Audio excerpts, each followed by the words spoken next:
Welcome, kind listener, to this peaceful haven of history. This is a place where stories flow like a gentle river, carrying us far away from the rush of the present. Whether you are lying in bed, eyes growing heavy, or sitting quietly as the evening settles, know that you are among friends here. If you'd like, share in the comments where you are listening from. I treasure the chance to see how history brings together people from every corner of the world. And if these calm journeys speak to you, go ahead and subscribe, so our paths may cross again in the chapters to come. But for now, let the noise of today drift away, and join me as we wander softly into the mists of the past. There is something about winter that touches something ancient in us, something that remembers when the turning of the seasons was not merely a change in weather but a test of survival itself. We live now in a world where winter means turning up the thermostat, where cold is an inconvenience rather than a mortal threat. But there was a time, not so very long ago in the great sweep of human history, when winter arrived like an invading army, and those who lived through it did so by courage, ingenuity, and an intimacy with hardship that we can scarcely imagine today. The medieval winter was not the picturesque scene of Christmas cards, with snow gently falling on peaceful villages. It was something far more profound, far more demanding. It was a season that shaped the rhythm of life, the structure of society, the architecture of homes, and the very soul of a civilization. Let us journey now to those cold centuries, to a world where winter meant something entirely different than it does today, where the dropping temperature brought not just discomfort but genuine peril, where communities gathered their resources and their courage and simply endured, night after long night, until the world turned warm again. Imagine, if you will, the approach of autumn in the 13th century. Picture a small village nestled in the English countryside, perhaps in Yorkshire or the Midlands, where the land rolls in gentle waves and the forests still hold their ancient mysteries. The harvest has come in, and the villagers have worked from dawn to dusk, gathering every grain of wheat, every sheaf of barley, every root vegetable from the earth. Nothing is wasted. The gleaners follow the harvesters, picking up every fallen stalk, because winter is coming, and winter does not forgive. The preparation for winter began months before the first frost touched the ground. It had to, because once winter truly arrived, there would be no second chances, no trips to the market for forgotten supplies. The medieval world operated on a different temporality than ours, a rhythm dictated entirely by the sun and the seasons. Summer was the time of abundance, of long days and growing things, but summer's gifts had to be carefully transformed and preserved to carry a family, a village, a manor through the dark months ahead. In the great halls of nobles and in the humble cottages of peasants alike, the work of preparation consumed the autumn months. Meat had to be preserved because there would be no fresh meat through most of winter. Cattle that could not be fed through the cold months were slaughtered in late autumn, in those days that hovered between the abundance of harvest and the privation of winter. This was not waste but necessity. The medieval farmer calculated precisely how many animals could survive on stored hay and fodder, and the rest had to be converted into food that would last. The methods of preservation were ancient, passed down through generations, refined over centuries. Salt, that precious commodity, was rubbed deep into pork and beef, drawing out the moisture that would otherwise allow rot to take hold. In homes that could afford it, great barrels of brine held submerged haunches of meat, the salt water a barrier against decay. Smoking was another art, and smokehouses filled with hanging carcasses, the wood smoke curling around the meat for days or weeks, infusing it with flavor while creating a hostile environment for the organisms of decomposition. Fish, too, had to be preserved, especially in regions near the coast or rivers. Herring and cod were split and salted, or smoked until they became hard as leather. These preserved fish would be the protein that sustained communities when no fresh meat was available, when the chickens stopped laying in the cold and the livestock huddled together for warmth, giving nothing but requiring precious food themselves. Vegetables and fruits underwent their own transformations. Apples were carefully stored in cool, dark cellars, wrapped individually in cloth or nestled in straw, each one inspected for bruises or rot that might spread. Cabbage was buried in pits lined with straw. Root vegetables, turnips, parsnips, carrots, onions, were layered in sand in root cellars, nature's own refrigeration providing just enough cool, moist air to keep them from either freezing or rotting. Nothing was taken for granted. Every stored apple, every salted fish, every barrel of grain represented the difference between survival and starvation. And then there was firewood. Oh, the endless, back-breaking work of firewood. A single household might require several cords of wood to make it through a medieval winter, and gathering this wood was a task that occupied much of the autumn. Trees had to be felled, branches trimmed, logs split and stacked in places where they might dry somewhat before they were needed. Wet wood burns poorly and produces more smoke than heat, so the wood had to be seasoned, prepared, treated with the same care as food. The forest was a resource, yes, but it was also carefully managed, because an exhausted forest meant a cold winter, and a cold winter meant death. The gathering of firewood was governed by ancient customs and laws. In England, the common people had rights of estover, the right to gather dead wood from the forests and commons for fuel and repairs. But these rights were carefully circumscribed. You could gather fallen branches, but felling living trees required permission from the lord of the manor. The forest was wealth, and wealth was power, and the powerful guarded their resources jealously even as they acknowledged the necessity of allowing their tenants and peasants enough fuel to survive. As autumn deepened and the first hard frost began to silver the morning grass, the rhythm of village life shifted. The long days of field work were over. The harvest was in, stored in barns and granaries, in cellars and lofts. The animals that would survive winter were secured in barns and byres, precious structures that might share a wall with the family's living quarters, the warmth of animal bodies a blessing to both beast and human. And then, almost imperceptibly at first, winter arrived.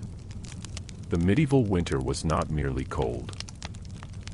We who live in the age of central heating, of insulated walls and triple-paned windows, can barely conceive of what true cold meant to people whose entire existence unfolded in drafty structures of stone and wooden thatch, whose only source of heat was an open fire that consumed precious fuel and filled rooms with smoke.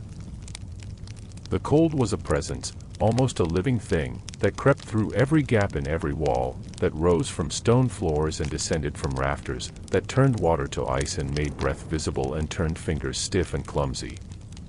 But the cold itself was only part of the challenge.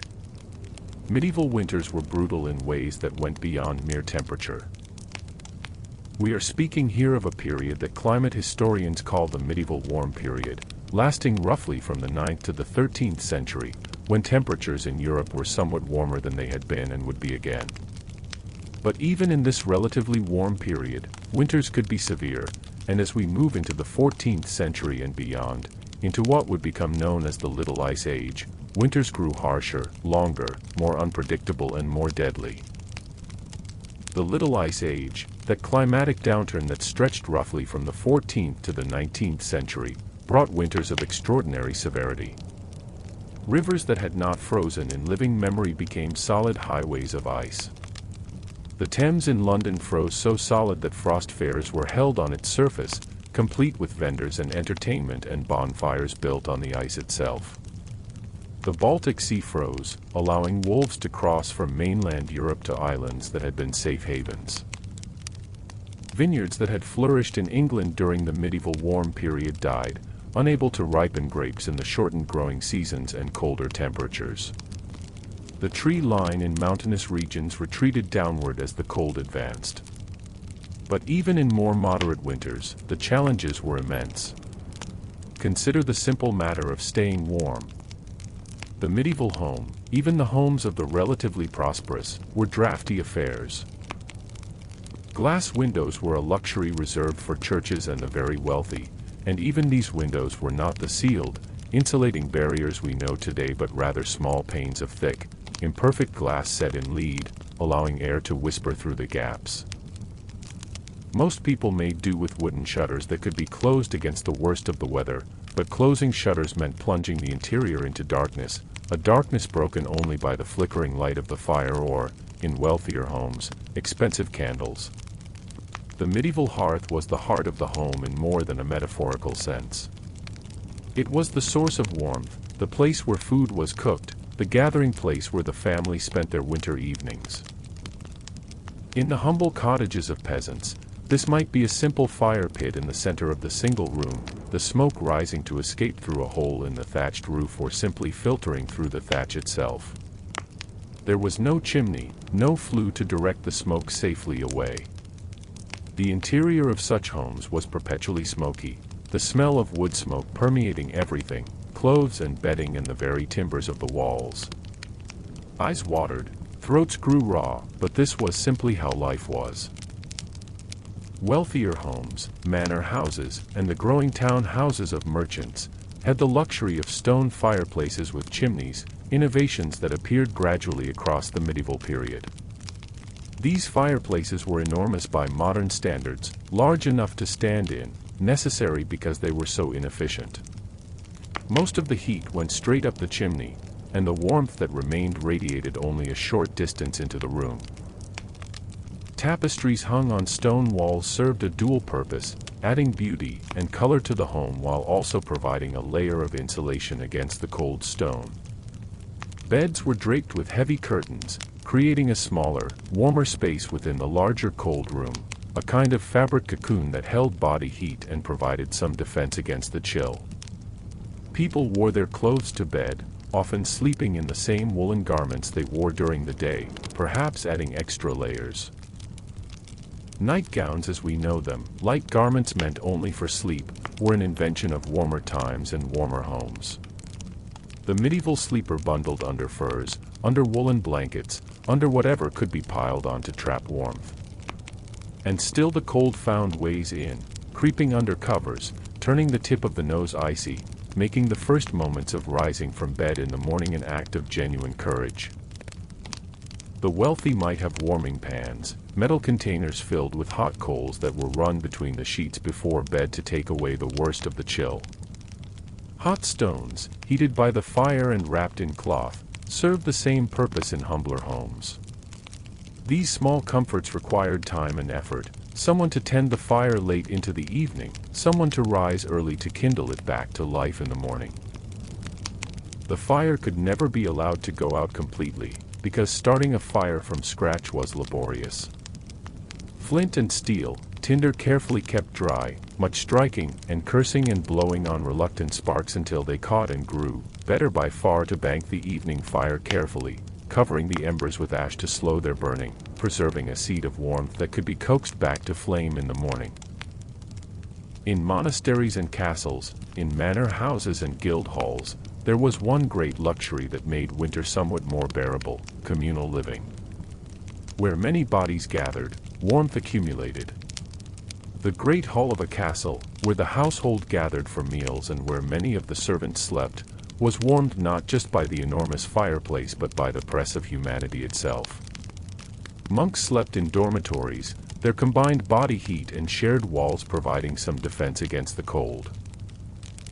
In peasant cottages, the entire family might sleep together in the single room, often with the animals sharing the space, the warmth of a cow or sheep or pigs a genuine contribution to the household's comfort. This intimacy of living, necessitated by the cold, shaped medieval life in profound ways. Privacy as we understand it scarcely existed.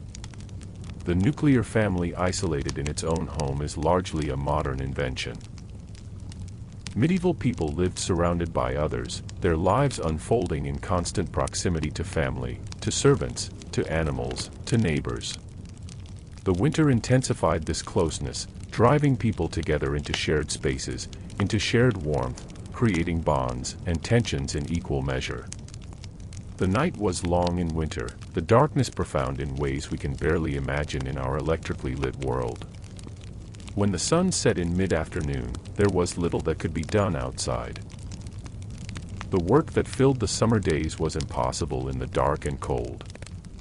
And so winter evenings were times of indoor work, of the tasks that could be done by firelight. Women spun wool into thread, an endless task that gave us the word spinster, for the unmarried women who supported themselves by this tedious but essential work. The drop spindle, that simple tool of a weight and a shaft, transformed the fluffy wool into strong thread through the spinner's skill, the steady twist and draw, hour after hour, night after night. Weaving, too, continued through the winter, the great looms standing in corners of halls or workshops, the weavers passing the shuttle back and forth, building up cloth thread by thread. Sewing and mending filled many hours, because in a world where every garment represented significant value, nothing was discarded if it could be repaired. Patches upon patches, careful darning, the transformation of worn-out clothing into rags for 100 purposes, the recycling and reusing that was not environmental consciousness but simple economic necessity. Men might carve, repairing tools or making new ones, whittling handles for knives or spoons, creating the wooden implements that filled medieval life. They mended harnesses and sharpened blades, built and repaired furniture, twisted rope from hemp or straw. In the villages, in the shops of craftsmen, the work continued at a slower pace, the shorter days and cold restricting the hours of productive labor but never eliminating them entirely. And people told stories. In the long winter nights, with the fire crackling and the wind howling outside, stories were the entertainment, the education, the transmission of culture and values and history. Grandparents told grandchildren tales they had heard from their own grandparents, stories reaching back beyond memory into the misty times when the world was young. Travelers brought news from other places, traders and pilgrims and wandering laborers who had seen other villages, other cities, and could tell of wonders and horrors alike. The oral culture of the medieval world flowered in winter, when there was time for telling and time for listening. These stories served many purposes. They entertained, yes, passing the long dark hours. But they also instructed, encoding practical knowledge in memorable narratives. Fairy tales that seem whimsical to us often carried warnings about real dangers. The forest was indeed a dangerous place, the stranger could indeed mean harm, beauty could indeed mask peril. Saints' lives and Bible stories provided moral instruction and spiritual comfort, reminding the faithful that their sufferings in this world were temporary, that heaven awaited the righteous. Histories and chronicles, greatly embellished in the telling, created a sense of continuity with the past, a feeling that these winter hardships had been endured by countless generations before and would be endured by generations to come. But winter was not merely a season of interior work and storytelling.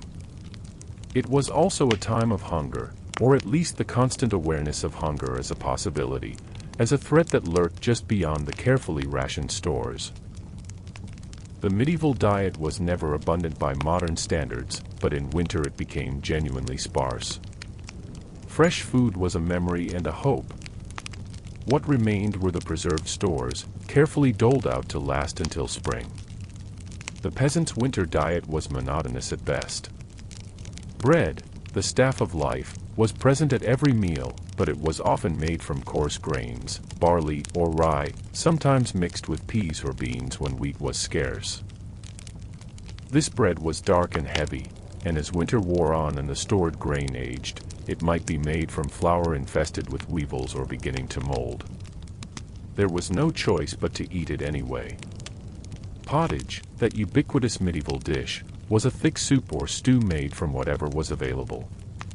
Dried peas or beans formed the base, simmered for hours until they softened, flavored with a precious bit of salted pork or bacon if the family was fortunate, herbs if any remained from the autumn harvest. Onions, leeks, and cabbage, if the storage had been successful, added flavor and substance. This pottage would simmer over the fire all day, and the family would eat from the same pot at each meal, the contents changing slightly as new ingredients were added but the pot itself rarely emptied and washed. It was sustenance, sufficient to keep body and soul together, but it was not pleasure. Dairy products were scarce in winter because cows and goats gave little or no milk in the cold months. The cheese made in the abundance of summer was carefully rationed. Eggs were rare, as chickens laid little in winter's short days and cold nights. Meat appeared infrequently, the salted stores too precious to use freely, and what meat there was needed to flavor many meals, a small piece adding its richness to a large pot of pottage rather than being eaten as a portion in itself. Nutrition, as we understand it, was not a concept available to medieval people, but they understood hunger, understood the difference between feeling satisfied and feeling that gnawing emptiness that never quite went away. Winter was a time of cutting back, of making the stores last, of hoping that spring would come before the barrels and bins were empty. And some winters, hope was not enough. Famine was a specter that haunted the medieval world. When harvest failed, whether from drought or excessive rain, from blight or early frost, from war disrupting the agricultural cycle or any of 100 other causes, people starved. And they starved most acutely in the winter and early spring, when the previous year's failed harvest was exhausted and the new harvest was still months away. The Great Famine of the early 14th century provides a glimpse into just how devastating these failures could be. Beginning in 1315 and lasting until 1322, a period of unusually cold and wet weather disrupted agriculture across northern Europe. Crops rotted in the fields, grain could not be properly harvested or dried, and what little was brought in was insufficient. The deaths mounted through that first winter and through the years that followed, possibly 10% of the population of Europe perishing from starvation and the diseases that attacked bodies weakened by malnutrition. The chronicles of the time record horrors that seem almost medieval in the sense we now use that word, as a synonym for barbarism. People ate dogs, cats, rats, anything that moved. Grain prices skyrocketed, far beyond what common people could afford. There are accounts, difficult to verify but persistent in the records, of desperate people turning to cannibalism. In the cities, corpses of those who had starved lay in the streets, too numerous for timely burial. The social fabric frayed, as the veneer of civilization proved thin when set against genuine hunger. But even in years when outright famine did not occur, winter was a time of nutritional stress. People lost weight over the winter months, their bodies consuming their own reserves to make up for the deficit in their diet. Spring, when it finally came, brought not immediate relief but the hungry time, the weeks between when the winter stores were exhausted and when the first foods of the new growing season became available. Wild greens, shoots of plants, anything edible was gathered with desperation. The first lambs, the first fresh eggs, the first vegetables from kitchen gardens. These were not just food but salvation, proof that the world had not ended, that life would continue. The cold itself was a killer, though it killed more slowly and more subtly than starvation. Hypothermia, the body's core temperature dropping to dangerous levels, was a constant risk for those whose homes were inadequately heated, whose clothing was insufficient, who lacked the food that the body converts to warmth. The elderly were particularly vulnerable, their bodies less able to generate and maintain heat.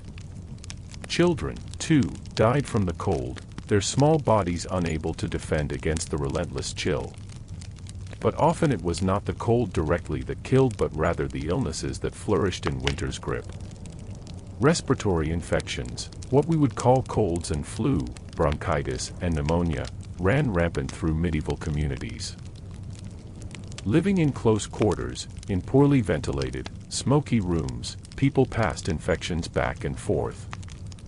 A cough that we would treat with over-the-counter medicine could develop into something deadly when combined with malnutrition, cold, and the absence of effective medical care. The medieval understanding of disease was not what ours is. They knew nothing of viruses or bacteria, nothing of the germ theory that would not be developed until centuries later. They understood disease in terms of humors and miasmas, of sin and divine punishment, of bad air and astrological influences. And so their treatments, while sometimes accidentally helpful, were often useless or even harmful. Bloodletting, that standard medieval medical procedure, weakened patients who were already struggling. Herbal remedies sometimes helped, when they contained compounds that actually had medicinal properties, but just as often they did nothing.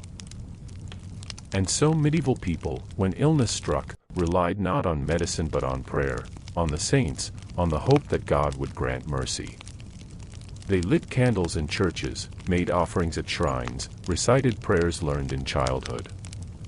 Sometimes recovery came, and this was attributed to divine favor.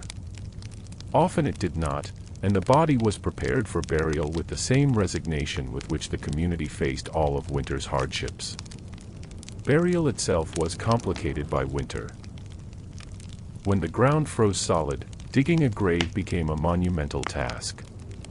In extreme cold, bodies might be kept in cold storage, in outbuildings, or even in the frozen ground, until the thaw made burial possible. Or graves might be dug shallow, the frozen earth resisting the spade, with the understanding that a deeper, proper burial would be completed when conditions allowed. Death did not wait for convenient seasons, and the living did what they could to honor the dead even when the earth itself seemed to resist their efforts. Travel in winter was an undertaking not lightly embarked upon. The roads, such as they were, became quagmires of mud or ruts of frozen earth, both difficult and dangerous for foot traffic and nearly impassable for carts. Rivers, those highways of medieval transport, froze, halting the boat traffic that moved goods and people. Snow and ice made even familiar paths treacherous, and a traveler caught by a storm could easily lose his way and perish from exposure. And yet travel continued, because life required it. Merchants still moved goods, though less frequently and at greater risk and cost. Pilgrims still journeyed to holy sites, believing that the hardship of winter travel added to the spiritual merit of their pilgrimage. Messengers carried important news that could not wait for spring.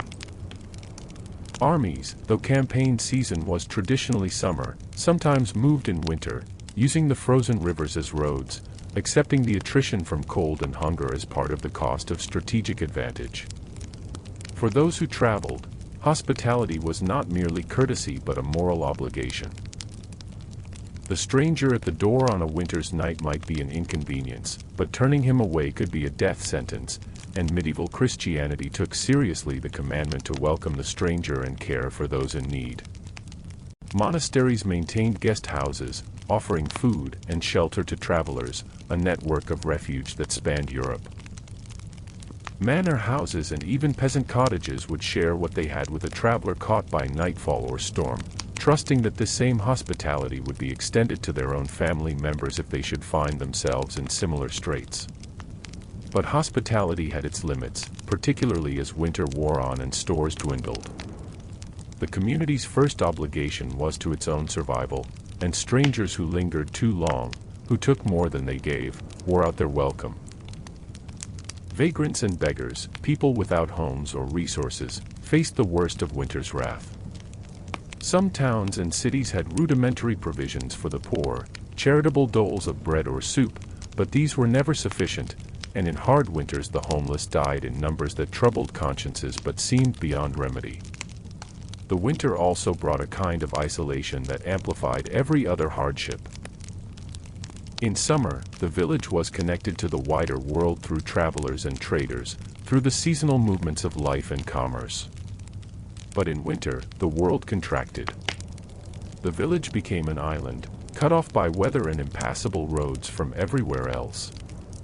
News from beyond the immediate vicinity became scarce and unreliable.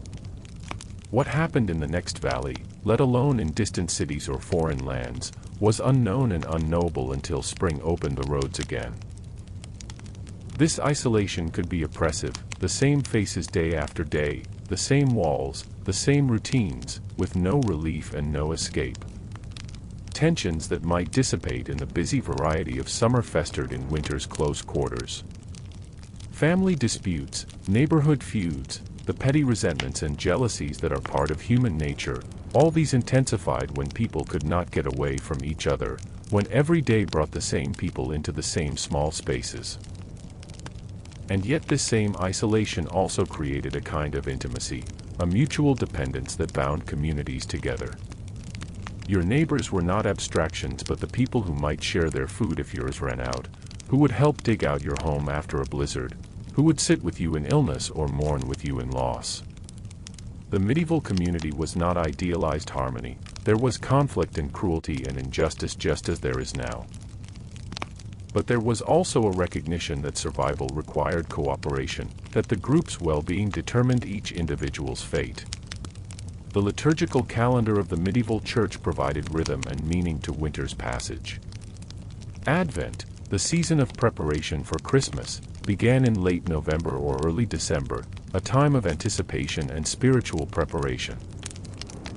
Christmas itself, the celebration of Christ's birth, was a high point of the winter, a feast day when even the poorest families tried to have something special, when the normal abstinence was broken for celebration. The 12 days of Christmas stretched from December 25th to Epiphany on January 6th, a period of relative festivity when work was minimized and community gathered for celebration. These winter feasts were not merely religious observances but also strategic psychological relief valves. In the darkest, coldest part of winter, when morale was lowest and endurance most tested, the church provided reason for hope and celebration, reminders that light would return, that this darkness was not permanent. The symbolism was profound. Christ as the light of the world, born in winter's depths, promising salvation and renewal. For people whose lives were intimately tied to the rhythms of nature, these religious metaphors resonated with immediate, lived experience. Candlemas, celebrated on February 2nd, marked another liturgical milestone, the purification of Mary and the presentation of Christ in the temple. It was also, in folk tradition, a time for predicting the remainder of winter, similar to our Groundhog Day. The weather on Candlemas was scrutinized for omens. A sunny Candlemas meant winter would continue, while clouds promised an early spring, or so the tradition held. Whether such predictions had any meteorological validity mattered less than the psychological comfort of feeling some control, some ability to read the future in the present. Lent, beginning in late February or early March depending on the date of Easter, was a period of fasting and penance.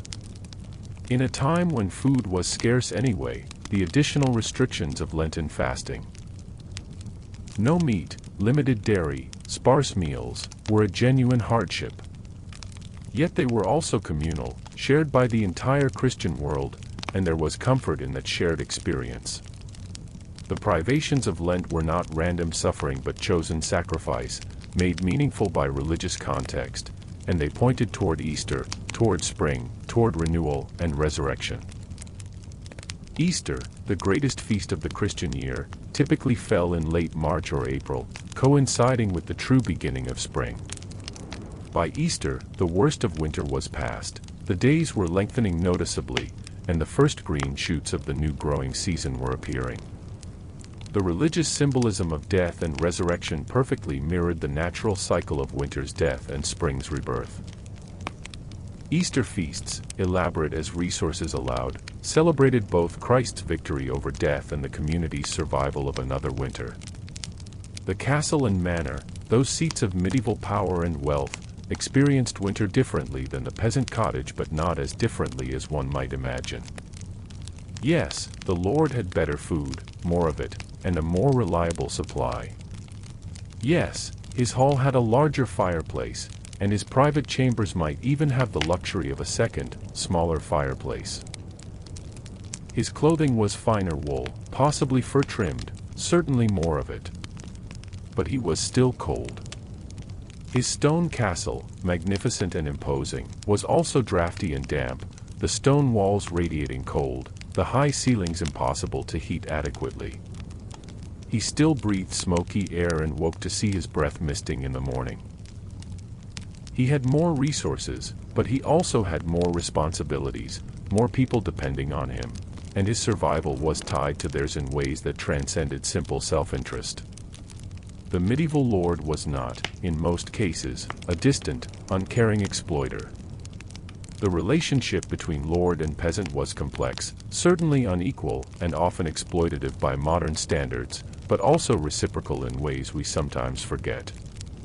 The lord provided protection, justice, and in hard times, assistance. A wise lord understood that his prosperity depended on the productivity of his lands and the survival of those who worked them.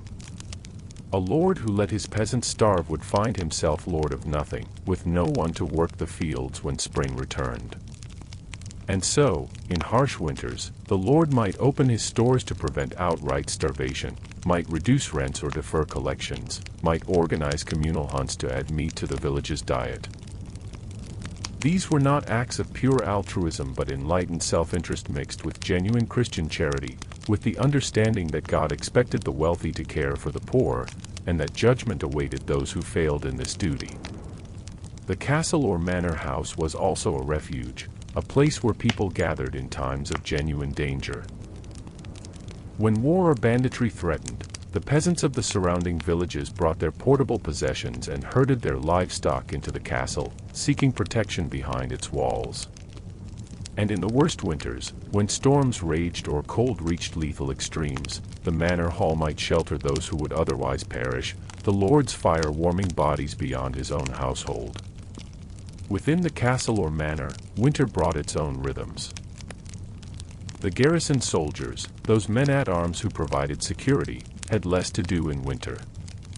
Campaign season was over, and so training and maintenance filled the days. Weapons were sharpened and oiled, armor checked for rust or damage, horses groomed and exercised when weather permitted. Mock combats and contests of skill kept the men sharp and provided entertainment for all. The lady of the manor had her own domain, supervising the household, managing the domestic economy, overseeing the work of servants and the care of children. Winter was when cloth was made, when the wool shorn from sheep in spring and summer was finally transformed into finished fabric. Spinning and weaving were never-ending tasks, requiring the labor of many hands to produce enough cloth for the household's needs. The lady also managed the medical care of the household, compounding remedies from herbs preserved from the garden, treating injuries and illnesses with the limited knowledge available. And she presided over the social life of the household, the meals in the great hall where the household ate together, the entertainment that relieved the tedium of winter evenings. Minstrels and jongleur, if any were wintering at the manor, would perform, singing songs and telling tales. The household might gather for games, chess and backgammon for the sophisticated, simpler dice games for all.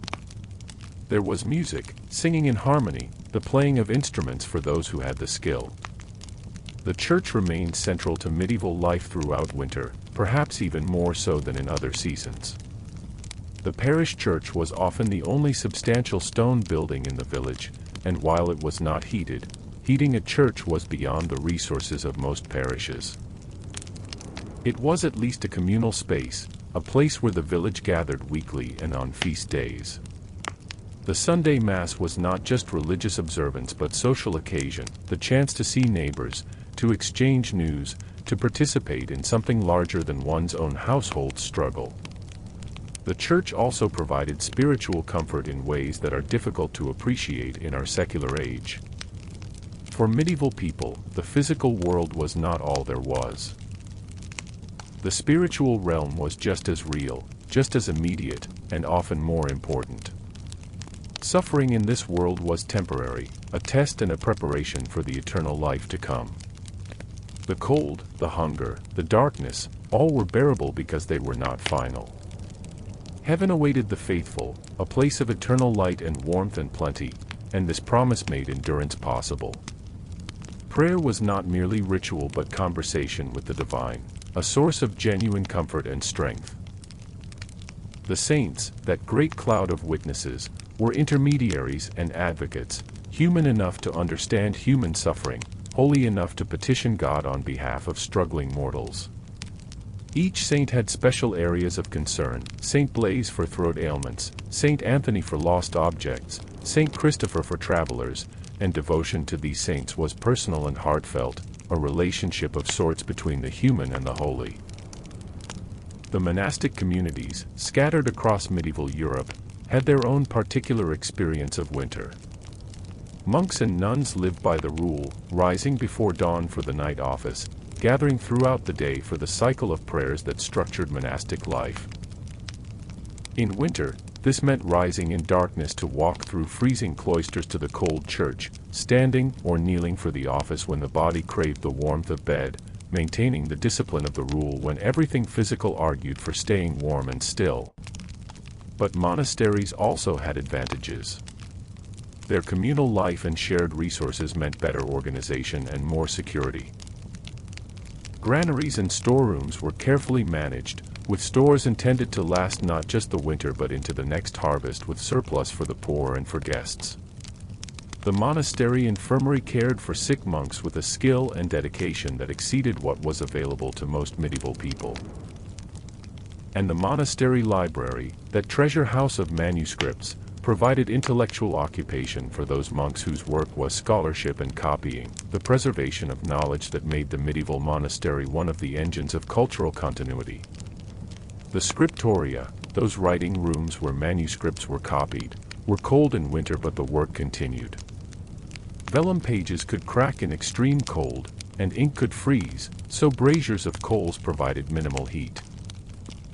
The monks, their fingers stiff with cold, carefully formed letters, reproduced illustrations, created the manuscripts that preserved classical learning, biblical texts, and medieval thought for posterity.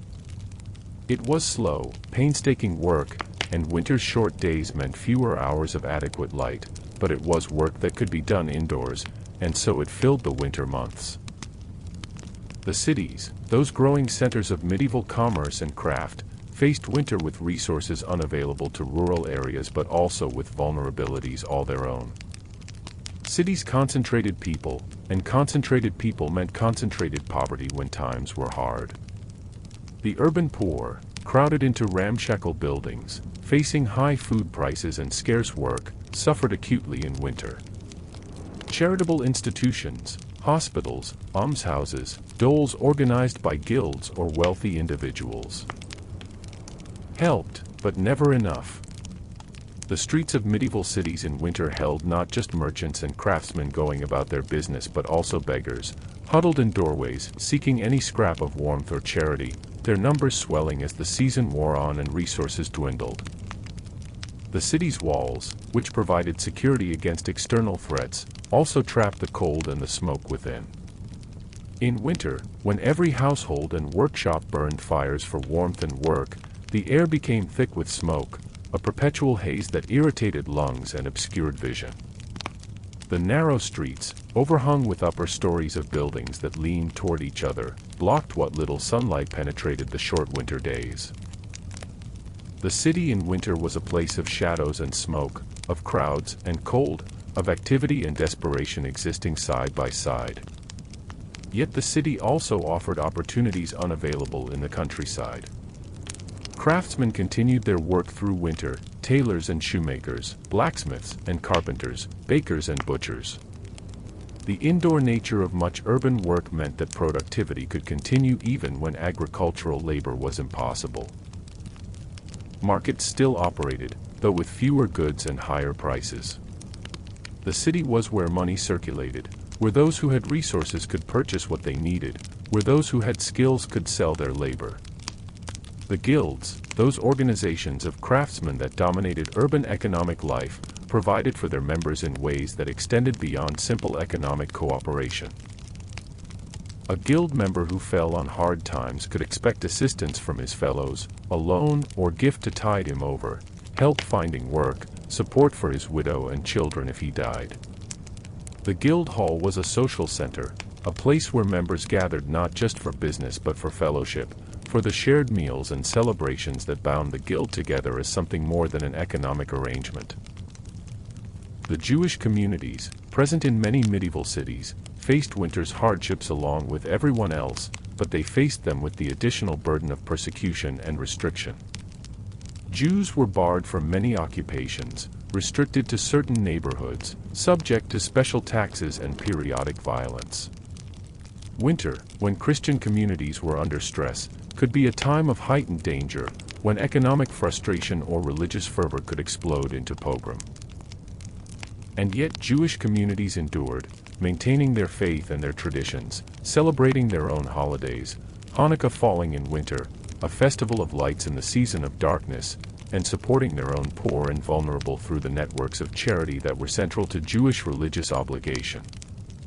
The long winter nights in the city, as in the countryside, were times for indoor entertainment and socialization. Taverns did robust business, offering not just ale and wine but also warmth and company.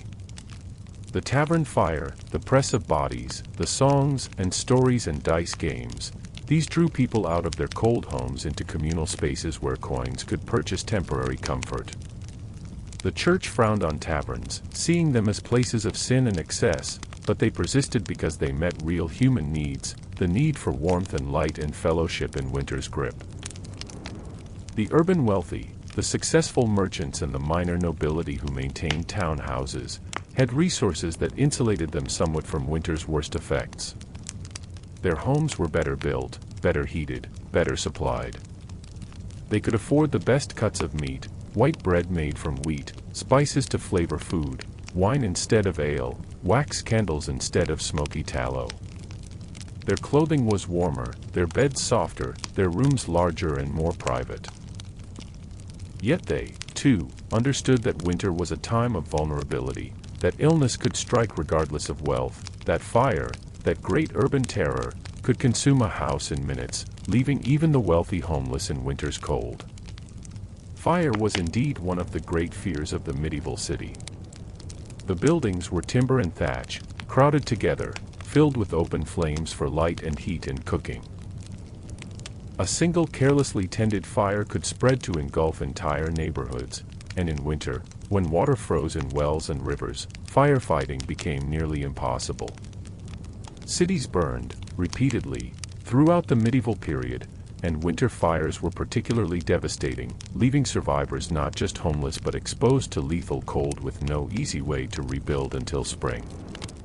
The countryside, for all its hardships, had the advantage of space and the direct connection to the sources of food. The city depended on food being brought in from the surrounding countryside, and in winter this supply chain was fragile. A harsh winter that made roads impassable could mean urban famine even when the countryside had adequate stores. Wealthy cities maintained granaries, stocks of grain to be sold or distributed in times of shortage, but these were never enough in truly bad years. The price of bread, that staple of the urban diet, fluctuated with supply, and in hard winters it could rise beyond the reach of the poor, sparking riots and unrest that urban authorities struggled to contain. The seasonal rhythm of agriculture meant that certain kinds of work had to be done even in winter's worst weather.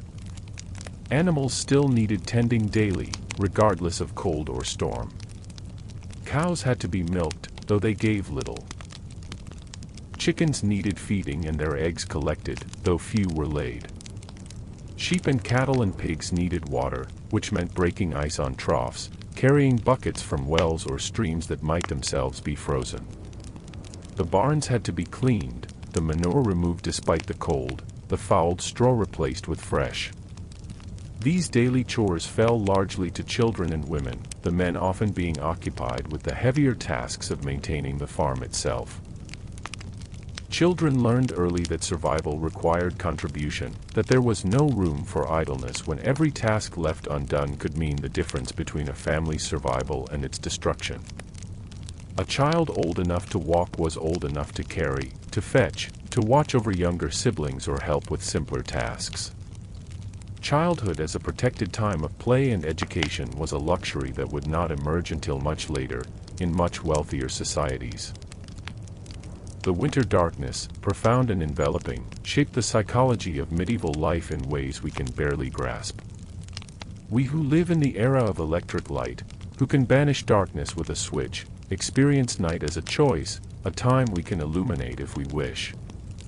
Medieval night was different, a darkness so complete that one literally could not see one's hand before one's face. The moon and stars provided some light on clear nights, but clouds or storm meant utter blackness. This darkness was not empty. It was filled with sounds, the wind, animals, the settling of buildings, and more disturbingly, sounds that could not be readily identified. In a world that believed in demons and spirits, in ghosts and malevolent supernatural entities, the night was populated by more than just natural phenomena. The darkness held genuine terrors, both real, wolves, human predators, the danger of becoming lost and freezing. And imagined, the creatures of folklore and religious teaching that were, to medieval minds, just as real as anything physical. Stories told around winter fires frequently featured supernatural elements, and these were not understood as mere entertainment or metaphor. The line between the natural and supernatural was blurry at best. Strange lights in the night sky might be angels or demons, spirits or portents. The howling of wind could be the cries of the damned or the passage of the wild hunt, that ghostly cavalcade of spectral hunters and hounds that, according to legend, rode through winter skies. Standing stones and ancient burial mounds were places where the veil between worlds was thin, to be avoided especially at night, especially in winter when the darkness lasted so long. The winter solstice, that turning point when the days stopped growing shorter and began, almost imperceptibly at first, to lengthen, was a moment of profound significance. Though Christianity had overlaid the season with the feast of Christmas, older traditions persisted, half-remembered celebrations of the sun's return. The Yule log, burned through the 12 nights of Christmas, was a custom with roots in pre-Christian practice, a symbolic sun brought into the home to combat the darkness. Evergreens, holly, ivy, pine, brought inside at midwinter represented life persisting through death, nature's promise that winter was not forever. The medieval church absorbed these older traditions, baptizing them, so to speak, giving them Christian meanings while allowing their continuation. This was practical theology, meeting people where they were, acknowledging their deep connection to the cycles of nature while directing that connection toward Christian understanding. The result was a rich tapestry of belief and practice, where Christian liturgy and folk tradition intertwined, creating a cultural experience that was neither purely one nor the other but something uniquely medieval. Music played a vital role in making winter bearable. Song required no resources beyond the human voice and brought warmth of a different sort, the warmth of shared beauty, shared participation in something that lifted the spirit above material hardship. Carols, originally songs for dancing in a circle, became associated with Christmas, and groups of singers moved from house to house, bringing cheer and receiving hospitality in return. The practice of caroling, still with us today, echoes this medieval custom, though now stripped of the context that made it not just pleasant but psychologically essential. In the great cathedrals and larger churches, the music was more elaborate, the choirs singing polyphony, multiple voices weaving together in intricate harmonies. This music, heard in the context of soaring architecture and flickering candlelight, offered a glimpse of heaven, a transcendence of the cold and dark into something beautiful and eternal. For the peasant who spent his days in back-breaking labor and his nights in smoky, cold cottages, the experience of entering a cathedral, of hearing that music echoing in that vast space, must have been transformative, a moment that justified all the suffering, that proved there was more to existence than mere survival. Pilgrimage, though difficult in winter, continued for those whose devotion or desperation drove them. The great pilgrimage sites: Santiago de Compostela in Spain, Canterbury in England, Rome itself, drew the faithful year-round, though winter pilgrims were fewer and more hardy.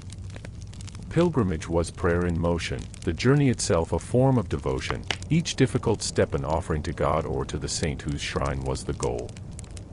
Winter pilgrimage was particularly meritorious, the hardship adding spiritual value, demonstrating a devotion so strong that it would not wait for easier seasons.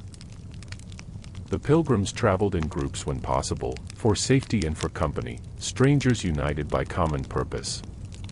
They stayed in monasteries and hospices, those charitable institutions maintained specifically for pilgrims, where they could rest and recover before continuing their journey. The sharing of experiences, the stories of miracles witnessed or hoped for, the advice about routes and conditions. All of this created a network of information and support that connected distant places and diverse people. The roads these pilgrims traveled were often in terrible condition, more concept than construction, tracks worn by use rather than designed or maintained. In winter, these roads became almost impassable, mud or ice or snow making every mile a struggle. Bridges were rare, and fording rivers in winter meant wading through icy water or risking makeshift ice that might give way. People died on pilgrimage, overcome by weather or illness, attacked by robbers, simply worn out by the exertion and the cold. But others made it through, and their safe arrival was attributed to divine protection, their prayers answered, their faith vindicated.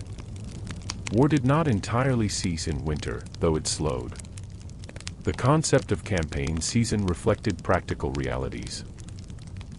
Armies required enormous quantities of food, and this food came from the land they moved through, either purchased or, more often, simply taken.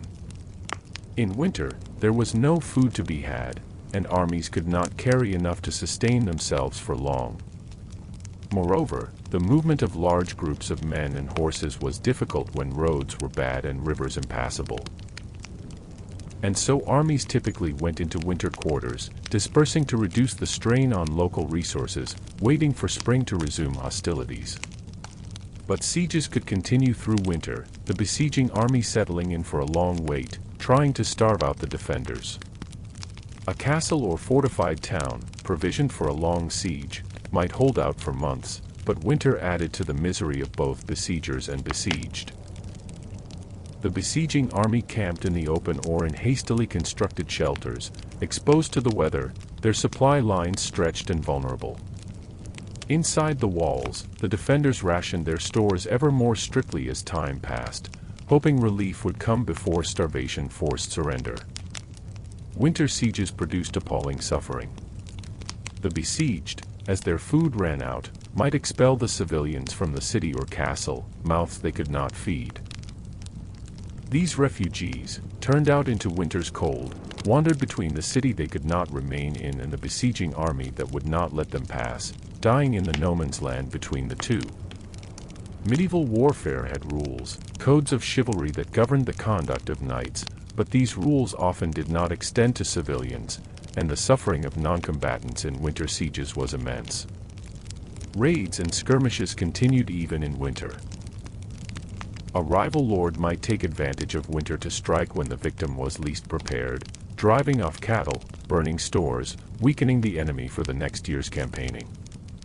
Bandits, desperate in winter like everyone else, attacked travelers and isolated farmsteads, taking what they could and leaving destruction behind. The castle and the city wall existed not as historical curiosities but as necessities, the only real defense against violence that was ever present, year-round. The presence of soldiers, even friendly ones, was a mixed blessing for medieval communities. Soldiers required feeding and housing, and they did not always wait to be offered. Armies passing through a region could strip it of resources as thoroughly as a plague of locusts, leaving the local population to face winter with depleted stores. The right of purveyance, by which a lord or king could requisition supplies for his army, was legal but no less devastating to those whose food was taken. And undisciplined soldiers might simply loot, taking what they wanted and leaving communities desperate. Women's experience of medieval winter deserves particular attention, for women faced all the challenges men did plus the specific vulnerabilities of their gender. Pregnancy and childbirth did not pause for winter, and both were more dangerous when cold and malnutrition weakened the body. The woman who gave birth in winter did so in a cold room, attended by a midwife who did her best with limited tools and knowledge, facing risks that claimed the lives of many mothers and even more infants. The infant born in winter faced particular perils. Keeping a newborn warm in a cold house was a constant struggle.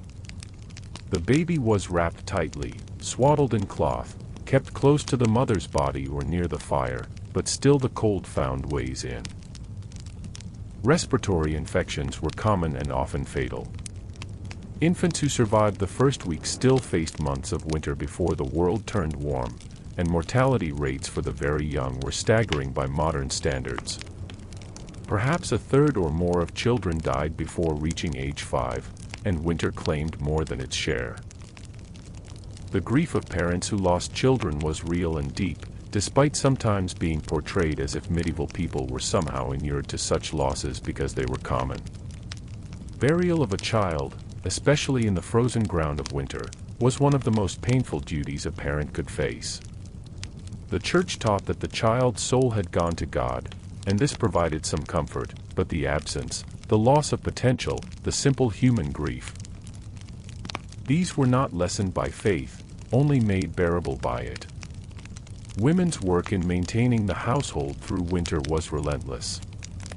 The cooking, the endless tending of the fire, the care of children, the making and mending of clothing, the nursing of sick family members, all of this fell primarily to women, and it never stopped.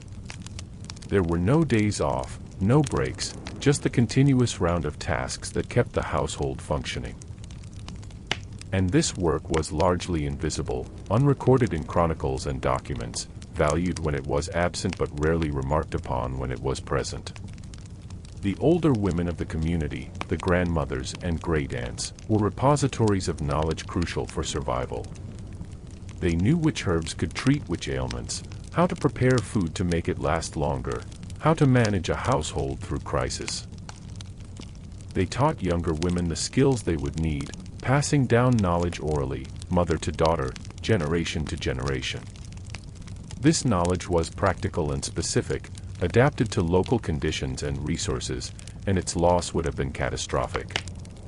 Men, too, carried the weight of winter responsibilities, though different ones. The man of the household was responsible for providing fuel, for maintaining the structure of the home, for earning or producing enough to feed his family. The pressure of this responsibility in winter, when opportunities were fewer and every day drew down the stores a bit more, must have been immense. The man who watched his children grow thin, who saw his wife weary with cold and work, who knew that his efforts might not be enough, this man lived with a burden that crushed many. The elderly, both men and women, faced winter with the knowledge that each year might be their last. Old age was not the extended, often active period we know today, but a time of increasing frailty, when the body's ability to generate warmth and fight illness declined. The old huddled closest to the fire, wore extra layers, relied on the care of family to survive. In a world without pensions or social security, the elderly depended entirely on their families, and most families honored this obligation, caring for aging parents and grandparents as both duty and love. But not all elderly people had families to care for them, and for these, winter could be a death sentence. The old beggar, alone and without resources, rarely survived a hard winter. Charitable institutions helped where they could, but their resources were limited. The medieval world was not deliberately cruel to its elderly, but it was a harsh world where survival required resources, and those without resources often did not survive. The transition from winter to spring was gradual, a slow thawing rather than a sudden change. The first signs might be subtle: a day when the sun felt genuinely warm, a morning when the frost was not quite as thick, the appearance of the first snowdrops pushing through the snow. These small signs were watched for eagerly, discussed hopefully, taken as evidence that the ordeal was nearing its end. But spring did not arrive all at once, and fall springs could be cruelly disappointing. A warm week in late February might be followed by a return of hard cold in March, killing early growth and dashing hopes. The medieval farmers knew not to trust too much to early warmth, to wait for more reliable signs before beginning spring planting. The old folk wisdom, the lore accumulated over generations, provided guidance. Plant peas on a certain saint's day, wait for the blackthorn to bloom before sowing wheat, watch the behavior of birds and animals for clues about what weather was coming. The actual work of spring, when it finally came, was explosive in its intensity. Fields had to be plowed and planted quickly, before the narrow window of good planting weather closed.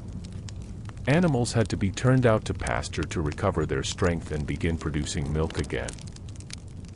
Repairs postponed through winter had to be completed before the busy season of growth and harvest demanded all available time and energy. Spring was not rest after winter's ordeal but the beginning of a new cycle of labor, though it was labor infused with hope, with the promise of warmth and growth and abundance to come. The first fresh foods of spring were received with a joy that is difficult to overstate. The first greens, the first eggs from chickens beginning to lay again, the first fresh meat from animals that could finally be spared, these were not just nutrition but proof of survival, evidence that the community had made it through another winter and would live to see another harvest. The transformation in diet, from the monotonous preserved foods of winter to the variety of spring, affected not just physical health but mental state, lifting moods, restoring energy, making the world seem alive and generous again.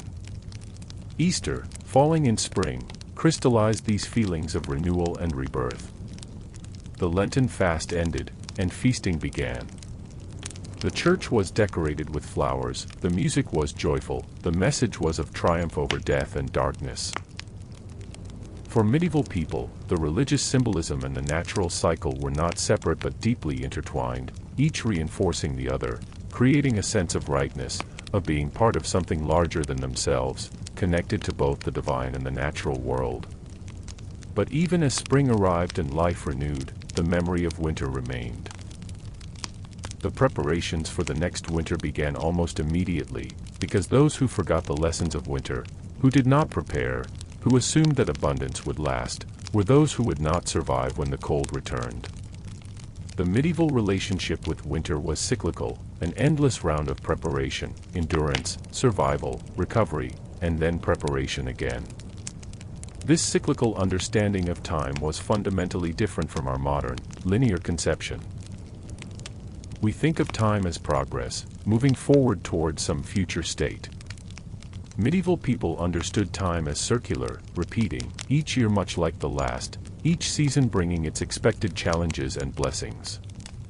This was not pessimism but realism, a recognition that human life was bounded by natural cycles that could not be escaped, only endured and perhaps, with luck and skill and divine favor, survived. The harshness of medieval winters, the genuine suffering and danger they represented, shaped medieval culture in profound ways. The value placed on community, on mutual obligation, on charity toward those less fortunate, these were not abstract ethical principles but practical necessities. The person you help today might be the person who helped you tomorrow. The beggar at your door might be Christ in disguise, testing your charity, and in any case, he was a human being suffering as you might suffer if fortune turned against you. The medieval church's emphasis on the afterlife, on heaven as a place of eternal comfort and joy, resonated deeply with people whose earthly experience included so much hardship.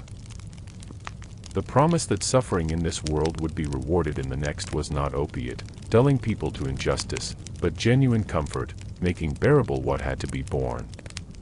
The saints, who had themselves suffered and endured, were examples and intercessors, proof that holiness could emerge from hardship, that suffering could have meaning and purpose. The literature and art of the medieval period reflected this relationship with winter and hardship. The poems and songs that survived often have an elegiac quality, an awareness of transience and loss. The theme of winter as metaphor for old age, for the end of life, appears repeatedly. The art, especially the illuminated manuscripts, often depicted the seasons, showing winter as a time of indoor work and quiet endurance, a necessary part of the cycle but not a time of abundance or ease. Architecture, too, was shaped by winter's demands. The medieval hall, with its central hearth and high ceiling, was designed to accommodate smoke while concentrating heat. The later development of fireplaces and chimneys, the gradual improvement in window technology, the thickening of walls and addition of shutters, all reflected the ongoing struggle to make indoor spaces more habitable in winter. The fact that many of these improvements came slowly, over centuries, reflects both the technical challenges involved and the limited resources available for such projects. The design of clothing evolved in response to winter's challenge. The layers characteristic of medieval dress, undertunic, overtunic, surcoat, cloak, provided insulation through trapped air between layers. Hoods and hats protected the head, where much body heat is lost. Gloves and mittens, though clumsy, kept hands functional in cold. Wool, that miracle fiber that insulates even when wet, was the primary material, supplemented by linen and, for the wealthy, silk and fur. The quality of wool varied enormously, from the coarse, scratchy fabric of peasant clothing to the fine, soft wool of the wealthy, but all of it served the essential function of keeping bodies warm enough to survive. The medieval understanding of the human body and its relationship to cold was different from ours, but not entirely wrong. They recognized that cold could kill, that keeping warm was essential to health, that certain people, the very young, the old, the sick, were more vulnerable to cold than others. Their theories about why this was so, framed in terms of humors and temperaments, were incorrect, but their practical knowledge, gained from observation and experience, was often sound. The medical treatments for cold-related illnesses were hit or miss. Warming drinks, hot wine, herbal teas, broths, actually did help, raising core body temperature and providing fluids and calories. The practice of bringing a hypothermic person near a fire was correct, though doing it too quickly could cause problems they didn't understand. Bloodletting, that ubiquitous medieval cure-all, was actively harmful, weakening patients who were already struggling. But other remedies, rest, warmth, nourishing food, were exactly right, even if the theoretical justification was wrong. The experience of winter varied across medieval Europe, of course. A winter in Italy or southern Spain was nothing like a winter in Scotland or Scandinavia. The Mediterranean regions enjoyed mild winters, where frost was occasional rather than constant, where snow was rare and brief. Here, winter was the wet season, when rain rather than cold was the primary challenge, but even here, people died from exposure and cold, and the poor suffered. The far north, Scandinavia, and the northern reaches of Britain and Ireland, knew winter as a months-long ordeal, when the sun barely rose above the horizon, when snow lay deep from November to April, when the sea froze and travel became nearly impossible. The Norse and the Scots developed their own strategies for survival, including foods that could sustain life through long winters, dried fish, preserved butter, fermented products that provided some nutritional variety. Their buildings were designed with small windows and thick turf roofs, insulation against the long cold.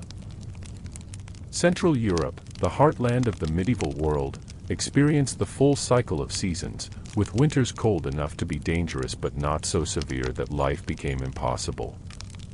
This moderate winter, harsh enough to be a challenge but mild enough that most people survived, created the particular character of medieval European civilization, the tension between abundance and scarcity, between safety and danger, that shaped its institutions and culture. The end of the medieval period saw changes that would gradually transform the experience of winter, though these changes came slowly and unevenly. The Little Ice Age, from roughly the 14th century onward, made winters harsher, but it also spurred innovation.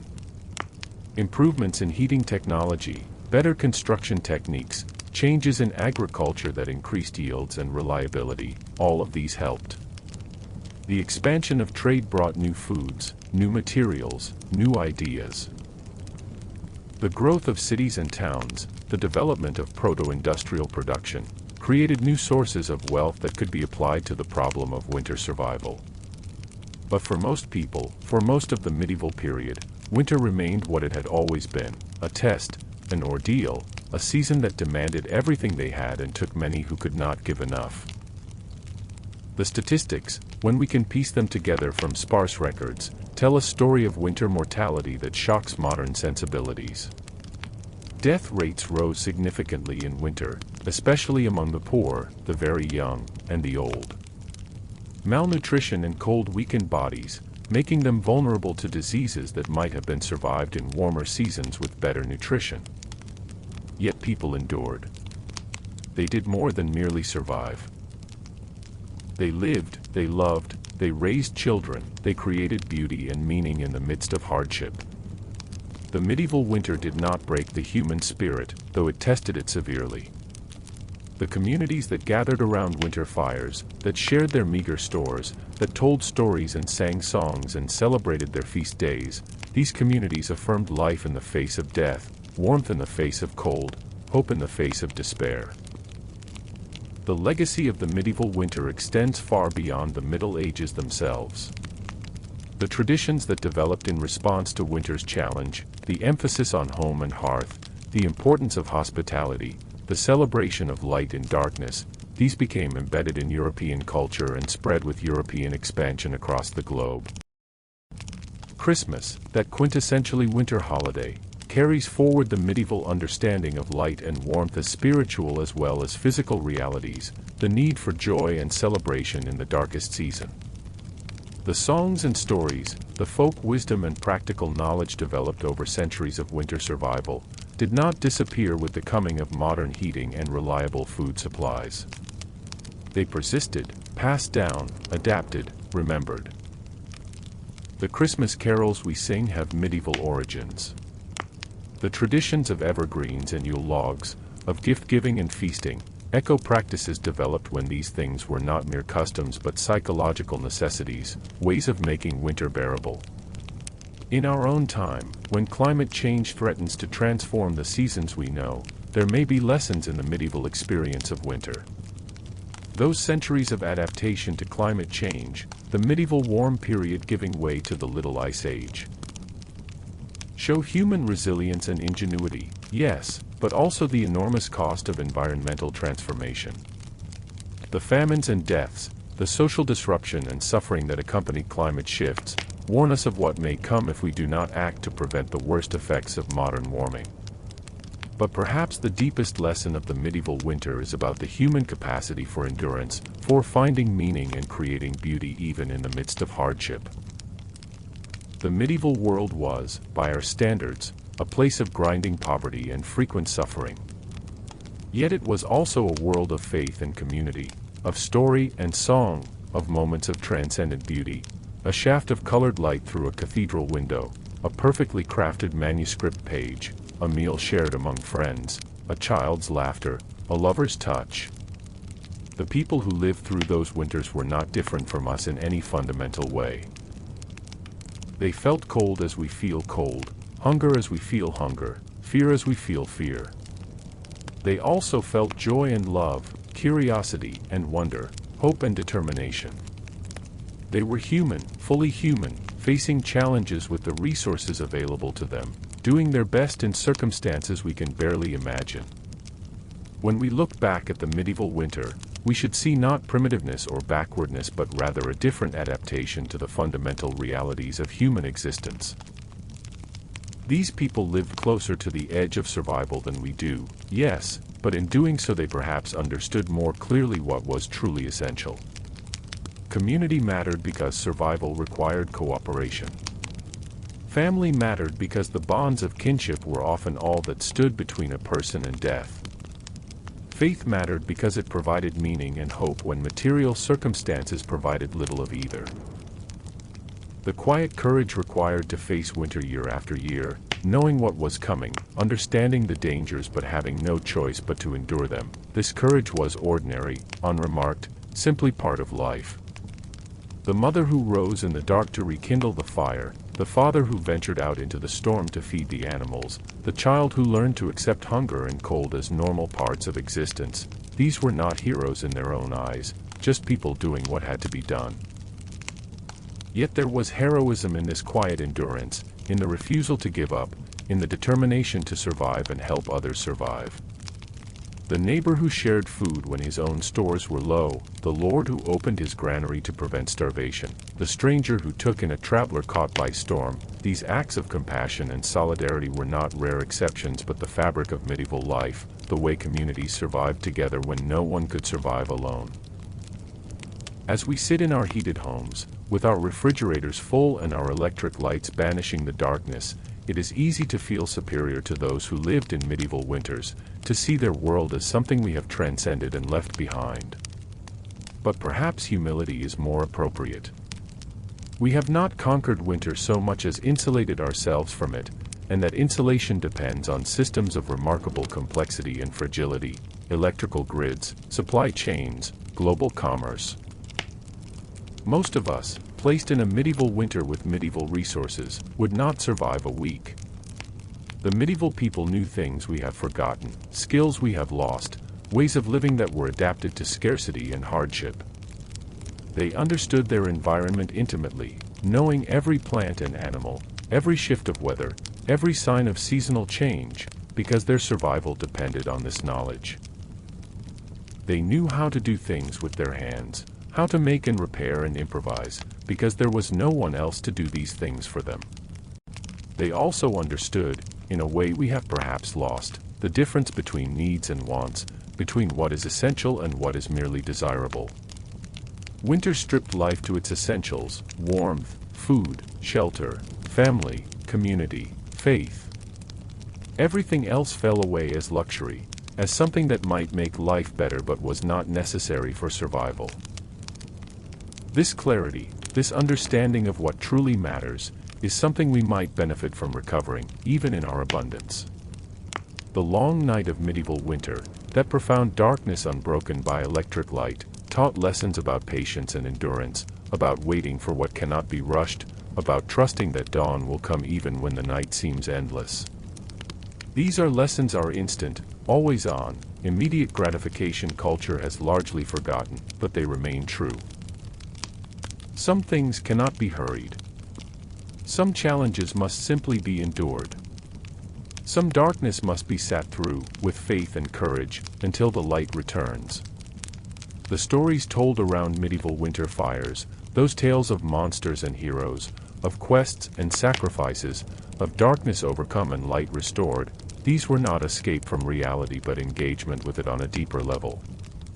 The monsters were real, if not in the form the stories gave them, real as hunger and cold and death.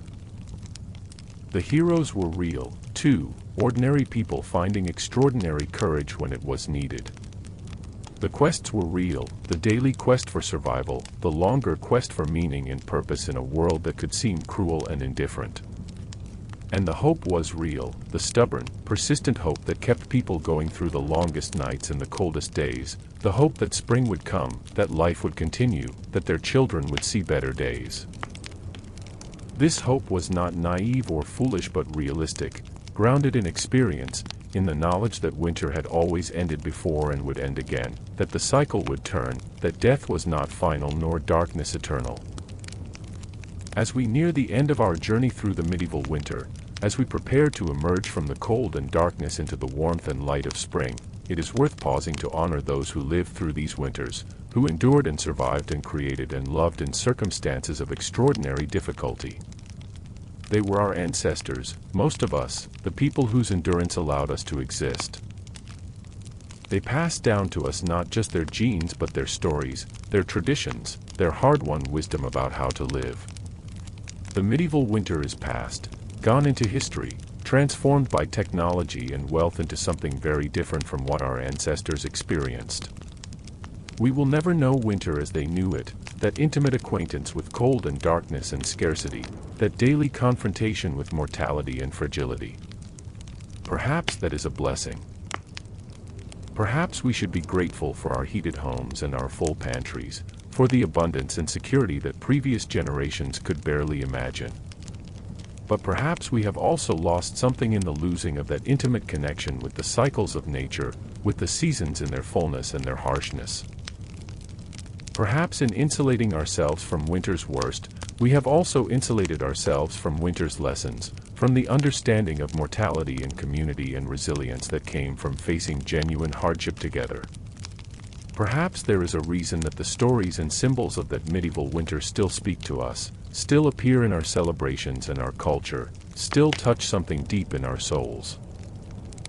The medieval winter was brutal, yes, demanding survival through long cold nights and days of quiet endurance.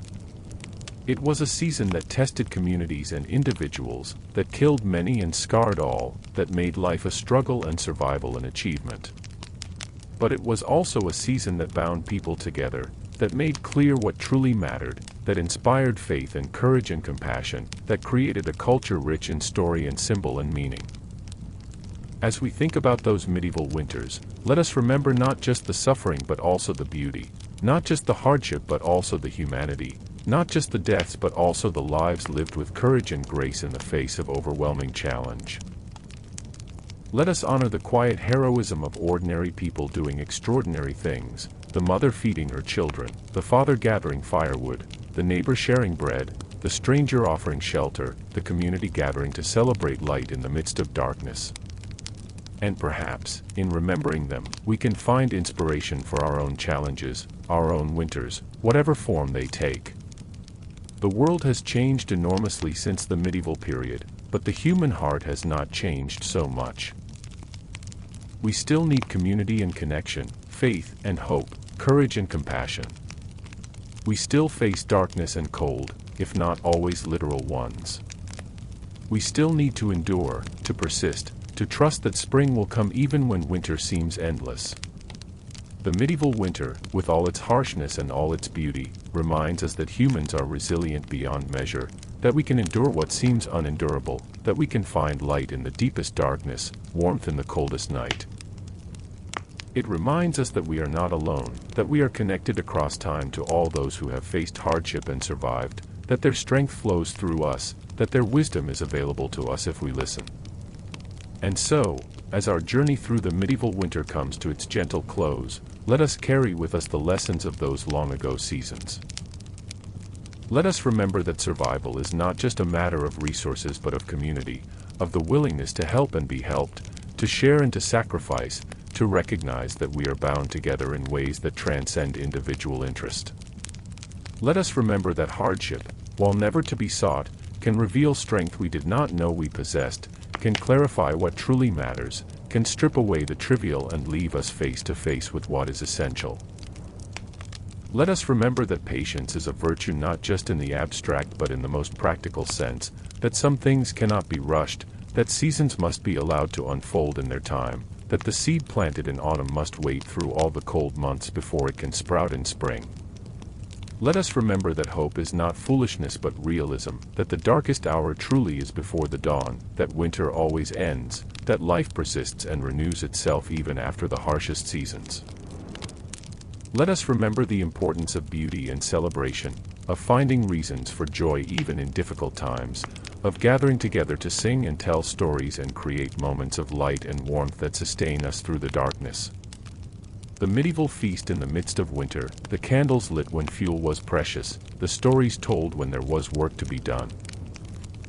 These were not frivolities but necessities, recognition that humans need more than just physical sustenance to survive, that the spirit must be fed as well as the body. Let us remember the value of preparation, of thinking ahead, of understanding that actions taken in times of abundance determine survival in times of scarcity. The medieval farmer who failed to prepare adequately for winter did not get a second chance. We face different challenges, but the principle remains. The future arrives whether we are ready or not, and readiness requires foresight, discipline, and the willingness to sacrifice present ease for future security. Let us remember humility, the recognition that we are not as powerful as we sometimes imagine, that nature sets limits we cannot entirely overcome, that there are forces larger than ourselves that we must respect and adapt to rather than attempting to dominate. The medieval peasant understood his place in the order of things, understood that he was subject to powers beyond his control, the weather, the seasons, the Lord, the King, God. This understanding bred a certain humility, a recognition of human limitation that we might benefit from recovering. But let us also remember human agency, the capacity to act and choose even within constraints, to make the most of limited resources, to find clever solutions to seemingly impossible problems, to refuse to surrender to despair even when circumstances seem hopeless.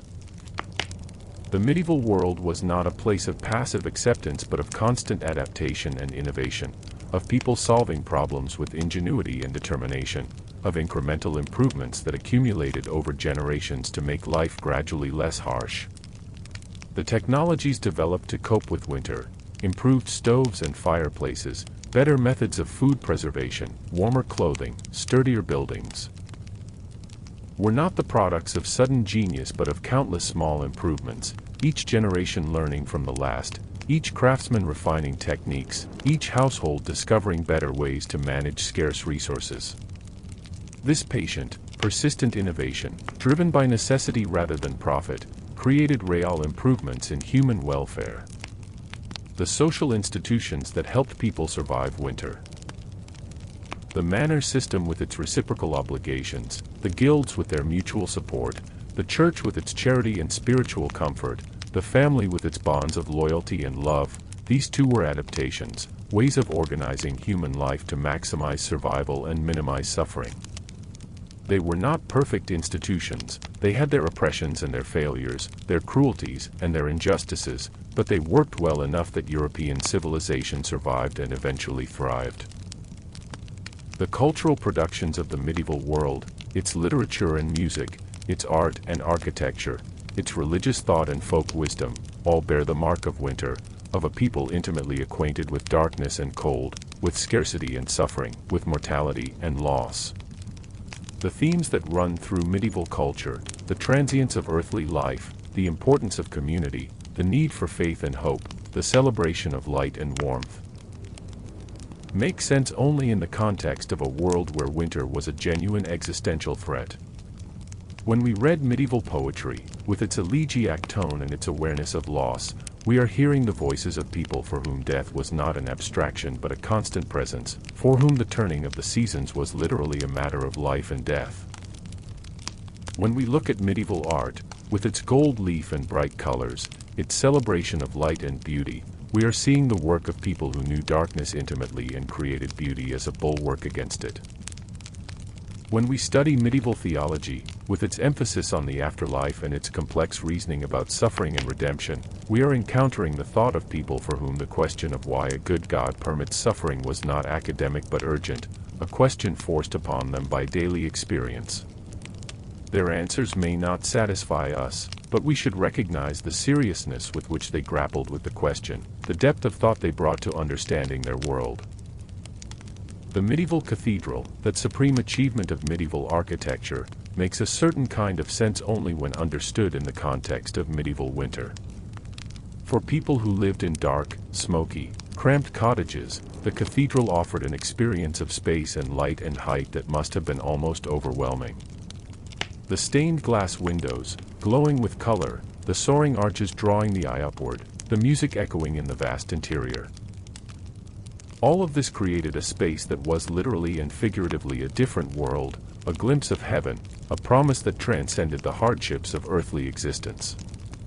The effort required to build these cathedrals, the resources committed over decades or even centuries, the labor of thousands of craftsmen and laborers, might seem irrational, even wasteful, when people struggled to feed themselves.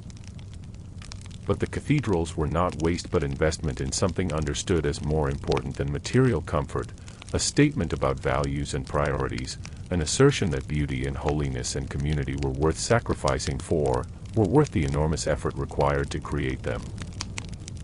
In our own utilitarian age, we have perhaps lost this understanding, this willingness to create beauty for its own sake, to commit resources to projects that have no immediate practical payoff but serve deeper human needs. We build efficiently, functionally, economically, and we wonder why our buildings lack soul, why our public spaces do not inspire or uplift, why our environments seem sterile despite their comfort. The medieval winter, with all its challenges, created a culture that valued certain things intensely: warmth and light, food and shelter, community and faith, beauty and meaning. These values were not chosen abstractly but emerged from lived experience, from the daily confrontation with what happens when these things are absent. Perhaps we need our own confrontations with hardship, our own experiences of genuine scarcity, to remind us what truly matters, to reorient our values toward what is essential rather than what is merely desirable. But perhaps we can also learn from the medieval experience without having to relive it, can take from their wisdom without having to endure their suffering. Perhaps we can choose to value community and connection even in our age of individualism and isolation.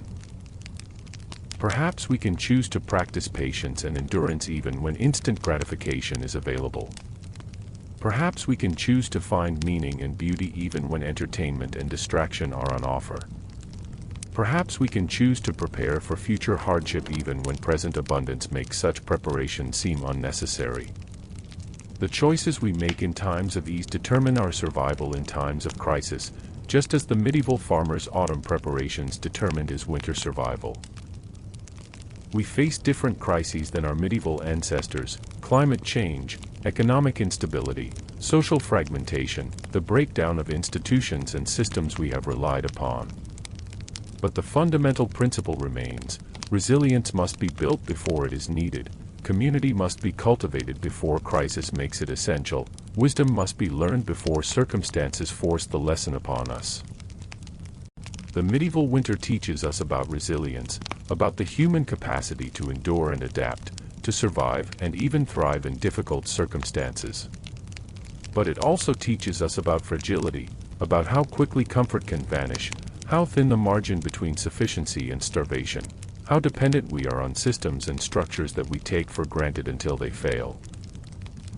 The medieval world, for all its hardships, had a certain stability, a way of life that had persisted for centuries and seemed likely to persist indefinitely. And then it changed, transformed by plague and war, by climate and commerce, by forces that no one fully understood or controlled.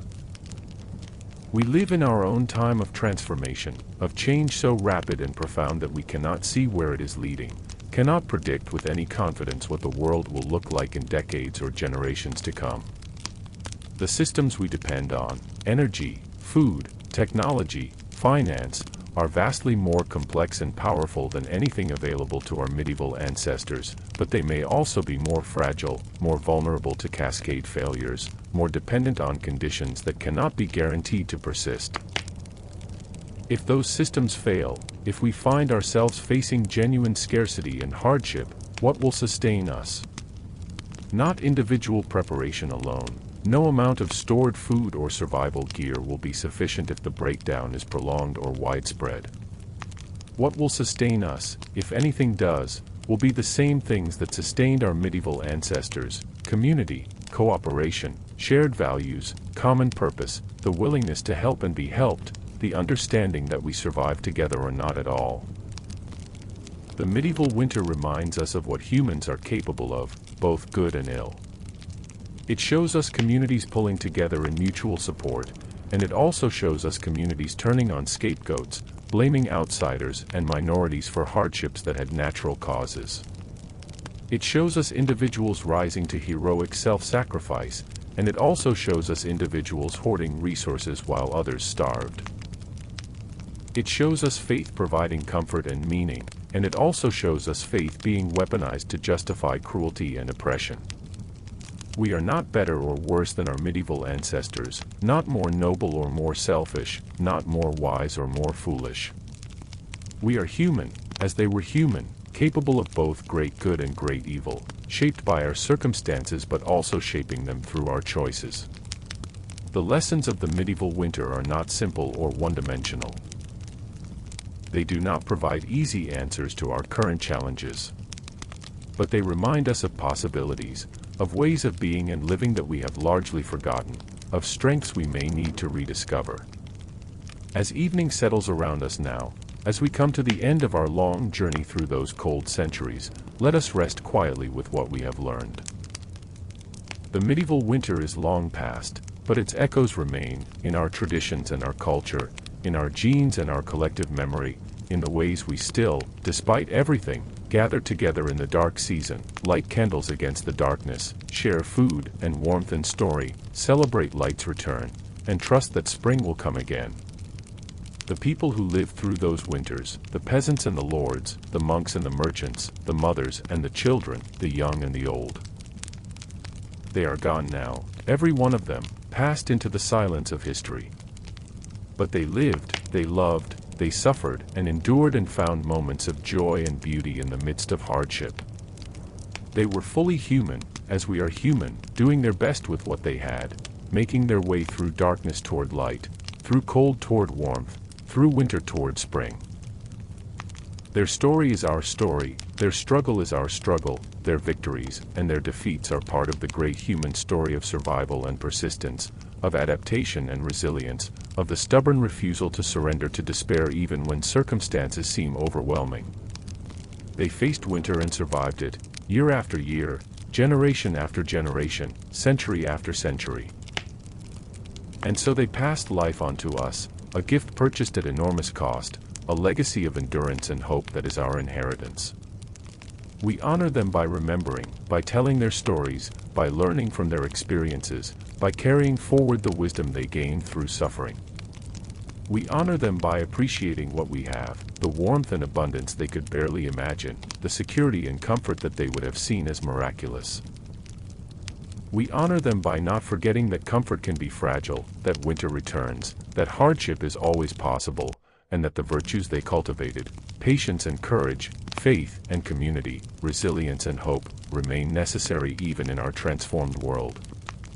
And so, dear listener, as we bring this long night's journey to its close, as we prepare to leave the medieval winter behind and return to our own time and place, let us carry these memories and lessons with us.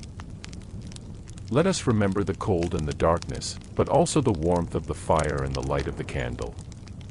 Let us remember the hunger, but also the shared meal and the neighbor's generosity. Let us remember the fear and the loss, but also the courage and the endurance.